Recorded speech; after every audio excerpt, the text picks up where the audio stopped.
Publius Licinius Crassus was one of two sons of Marcus Licinius Crassus, the so-called triumvir, and Tertulla, daughter of Marcus Terentius Varro Lucullus. He belonged to the last generation of Roman nobles who came of age and began a political career before the collapse of the Republic. His peers included Marcus Antonius, Marcus Junius Brutus, Decimus Junius Brutus Albinus, the poet Gaius Valerius Catullus, and the historian Gaius Sallustius Crispus. Publius Crassus served under Julius Caesar in Gaul from 58 to 56 BC. Too young to receive a formal commission from the Senate, Publius distinguished himself as a commanding officer in campaigns among the Armorican nations and in Aquitania. He was highly regarded by Caesar and also by Cicero, who praised his speaking ability and good character. Upon his return to Rome, Publius married Cornelia Metella, the intellectually gifted daughter of the optimate Metellus Scipio,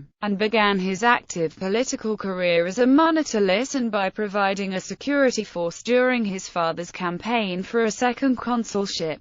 Publius's promising career was cut short when he died along with his father in an ill-conceived war against the Parthian Empire. Cornelia, with whom he probably had no children, then married the much older Pompeius Magnus. Early life. Scholarly opinion is divided as to whether Publius or his brother Marcus was the elder, but with Roman naming conventions, the eldest son almost always carries on his father's name, including the praenomen, or first name, while younger sons are named for a grandfather or uncle. The achievements of Publius, named after his grandfather and uncle, eclipse those of his brother to such an extent that some have questioned the traditional birth order. Both Ronald Simon and Elizabeth Rawson, however, have argued vigorously for a family dynamic that casts Marcus as the older but Publius as the more talented younger brother. Family environment. Publius grew up in a traditional household that was characterized by Plutarch in his Life of Crassus as stable and orderly. The biographer is often harshly critical of the elder Crassus's shortcomings, particularly moralizing his greed, but makes a point of contrasting the triumvir's family life. Despite his great wealth, Crassus is said to have avoided excess and luxury at home. Family meals were simple, and entertaining was generous but not ostentatious. Crassus chose his companions during leisure hours on the basis of personal friendship as well as political utility. Although the Crassi, as noble plebeians, would have displayed ancestral images in their atrium, they did not lay claim to a fictionalized genealogy that presumed divine or legendary ancestors, a practice not uncommon among the Roman nobility. The elder Crassus, even as the son of a consul and censor, had himself grown up in a modestly kept and multi-generational house. The passage of sumptuary laws had been among his father's political achievements. In marrying the widow of his brother, who had been killed during the Sullan civil wars, Marcus Crassus observed an ancient Roman custom that had become old-fashioned in his own time. Publius, unlike many of his peers, had parents who remained married for nearly 35 years, until the elder Crassus's death. By contrast, Pompeius Magnus married 5 times and Julius Caesar at least 3. Crassus remained married to Tertulla, despite attacks on her reputation. It was rumored that a family friend, Quintus Axius of Rheiot, was the biological father of one of her 2 sons. Plutarch reports a joke by Cicero that made reference to a strong resemblance between Axius and one of the boys. Education. The peripatetic philosopher Alexander was attached to the household of Crassus and is likely to have contributed to the education of the boys, although his poor remuneration is noted as evidence of Crassus's parsimony. It has been suggested that in failing to enrich himself at Crassus's expense, Alexander asserted a positive philosophical stance disregarding material possessions. The peripatetics of the time differed little from the old academy represented by Antiochus of Ascalon. who placed emphasis on knowledge as the supreme value and on the Aristotelian conception of human beings as by nature political. This view of man as a political animal would have been congenial to the family political dynamism of the Licinius Crassi. The peripatetics and academics, according to Cicero, provided the best oratorical training, while the academics drilled in rebuttal. He says, the peripatetics excelled at rhetorical theory and also practiced debating both sides of an issue. The young Crassus must have thrived on this training, for Cicero praises his abilities as a speaker and in the Brutus places him in the company of gifted young orators whose lives ended before they could fulfill their potential. The secondary education of a Roman male of the governing classes typically required a stint as a contubernalis following the assumption of the toga virilis around the age of 15 and before assuming formal military duties. Publius, his brother Marcus, and Decimus Brutus may have been contubernials during Caesar's propraetorship in Spain. Publius's father and grandfather had strong ties to Spain. His grandfather had earned his triumph from the same province of Hispania Ulterior, and during Sulla's first civil war his father had found refuge among friends there, avoiding the fate of Publius's uncle and grandfather. Caesar's field commission of Publius in Gaul indicates a high level of confidence, perhaps because he had trained the young man himself and knew his abilities. Little else is known about Publius's philosophical predispositions or political sympathies. Despite his active support on behalf of his father in the elections for 55 BC and his ties to Caesar, he admired and was loyal to Cicero and played a mediating role between Cicero and the elder Crassus, who was often at odds with the outspoken orator. In his friendship with Cicero, Publius showed a degree of political independence. Cicero seems to have hoped that he could steer the talented young man away from a popularist and militarist path toward the example of his consular grandfather, whose political career was traditional and moderate, or toward modeling himself after the orator Licinius Crassus about whom Cicero so often wrote. Cicero almost always speaks of young Crassus with approval and affection, criticizing only his impatient ambition. Early military career. Publius Crassus enters the historical record as an officer under Caesar in Gaul. His military rank, which Caesar never identifies, has been a subject of debate. Although he held commands, Publius was neither an elected military tribune nor legatus appointed by the Senate, though the Greek historian Cassius Dio contributes to the confusion by applying Greek terminology to Publius that usually translates the rank, expressed in Latin by legatus. Those who have argued that Publius was the elder son have attempted to make a quaestor of him. Caesar's omission, however, supports the view that the young Crassus held no formal rank, as the Bellum Gallicum consistently identifies officers with regard to their place in the military chain of command. Publius is introduced in the narrative only as adolescens, tantamount to a technical term for a young man not holding any formal post. The only other Roman Caesar calls adolescens is Decimus Brutus, who also makes his first appearance in history in the Bellum Gallicum. In the third year of the war, Caesar refers to Publius as dux,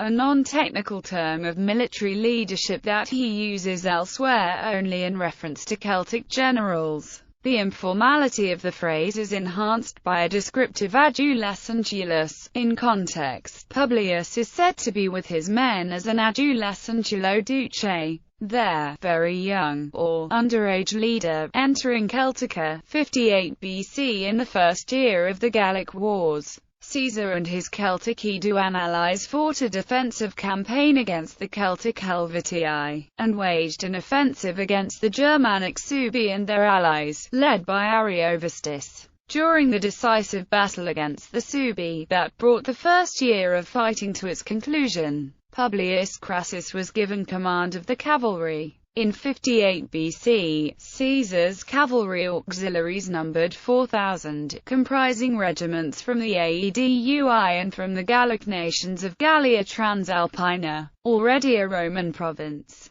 In Caesar's army, the primary strategic applications of cavalry were reconnaissance and intelligence gathering, conducted by detachments of explorators and speculatres, communications, patrols, including advance parties and guard units on the flanks of the army on the march, skirmishing, and securing the territory after fighting by preventing the flight of surviving enemy. The cavalry charge was infrequent. In the opening stage of the war against the Helvetii, Caesar had retained a Gallic command structure. A lack of strategic coordination, exacerbated by conflicting loyalties, led to poor performance, which Caesar sought to correct with a more centralized command. Publius Crassus is the first Roman named as a cavalry commander in the war, and was perhaps given the task of restructuring. After several days of Roman provocation that produced only skirmishes, the Suebi responded with a sudden attack that preempted standard Roman tactics. Caesar says that the army was unable to release a volley of javelins,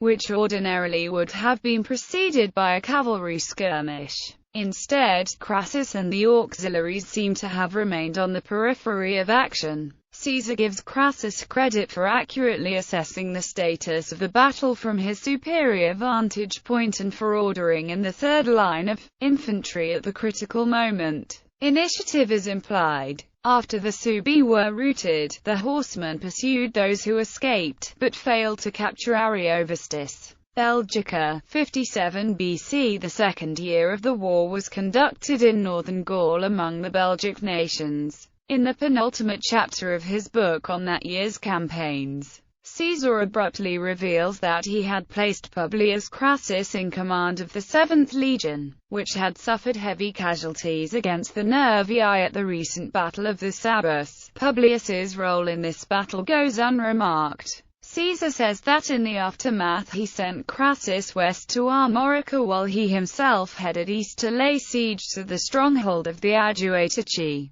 Armorica and Aquitania, 56 BC. Scholars have rarely tried to interpret Caesar's decision to send a young, relatively inexperienced officer with a single legion to secure a major geographical region inhabited by multiple civitates, while the commander-in-chief himself lay siege to a single town with the remaining 7 legions of his army and a full staff of senior legates and some or most of the tribunes. Crassus's Armorican mission is reported so elliptically that Caesar's chronology and veracity have been questioned, most pointedly by the contrarian scholar Michel Rambaud, who insisted that the 7th Legion must have detached for its mission prior to the Battle of the Sabus. Crassus is credited with bringing several polities or nations under treaty, but Caesar says nothing about military operations. Crassus and the 7th then winter among the Andes, a Gallic polity whose territory corresponds roughly with the Diocese of Angers in the French department Maine-et-Loire. Although Caesar locates the Andes near the Atlantic, they held no coast and were located inland along the Loire River. Caesar is compelled to modify his assessment of the situation when he writes his account of the third year of the war, in which he himself plays a diminished role and which is markedly shorter than his other 6 books. Instead, Book 3 of the Bellum Gallicum focuses on Sulpicius Galba's travails in the Alps, and campaigns led by the 2 junior officers Publius Crassus and Decimus Brutus. Hostage crisis. According to Caesar, the young Crassus, facing a shortage of rations,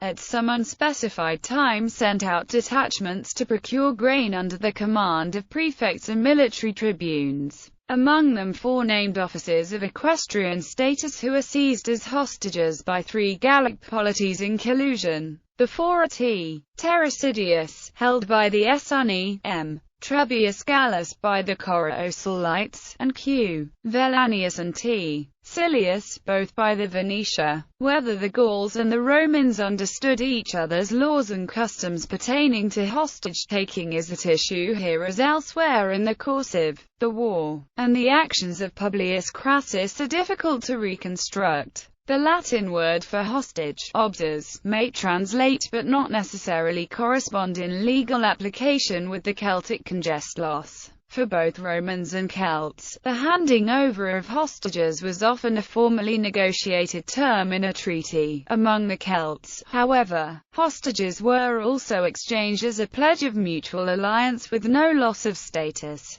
a practice that should be placed in the context of other Celtic social institutions such as fosterage and political alliance through marriage. Among the Celtic and Germanic peoples, hostage arrangements seem to have been a more mutually effective form of diplomatic pressure than was the always one-sided taking of hostages by the Romans. A concept of international law, expressed in Latin by the phrase ius gentium, existed by custom and consensus, and not in any written code or sworn treaty. By custom, the safety of hostages was guaranteed unless parties to a treaty violated its terms, in which case the subjecting of hostages to punitive actions such as torture or execution was not regarded as violating the ius gentium. If the Armoricans believed themselves to hold the 4 Romans as hostages in the sense of congestloi, it is unclear what negotiations Publius Crassus had undertaken. Caesar liked energy and enterprise in young aristocrats, Syme remarked. A predilection not always attended with happy results, Caesar reacted with military force. In writing the Bellum Gallicum, Caesar often allied legal and administrative arrangements in favor of military narrative.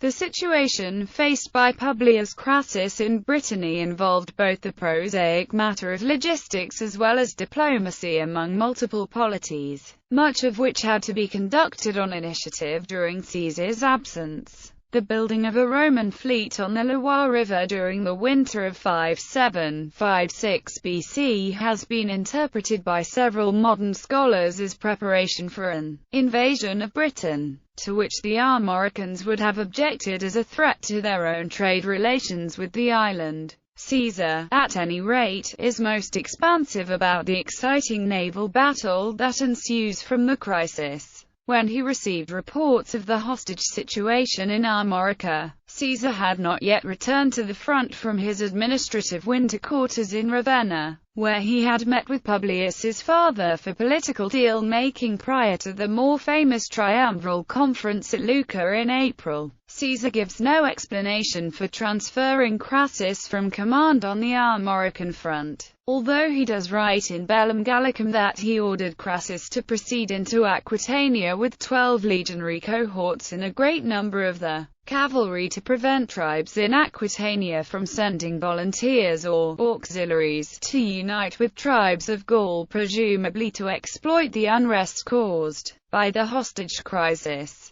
The Romans are eventually victorious, but the fate of the hostages is left unstated, and in a break with his policy in working with the Gallic aristocracy over the previous 2 years, Caesar orders the execution of the entire Venetian Senate. Conqueror of Aquitania. While naval operations were taking place in the waters of the Venetia, Publius Crassus was sent south to Aquitania, this time with a force consisting of 12 Roman legionary cohorts, allied Celtic cavalry and volunteers from Gallia Narbonensis. 10 cohorts is the standard complement of the Caesarian legion, and the 12 cohorts are not identified by any unit number. Caesar relates Publius's challenges and successes at some length and without any ambiguity about their military nature. Cassius Dio provides a synopsis, which does not accord in every detail with the account of Caesar. Caesar regards the victories of Publius Crassus as impressive for several reasons. Crassus was only about 25 at the time. He was greatly outnumbered,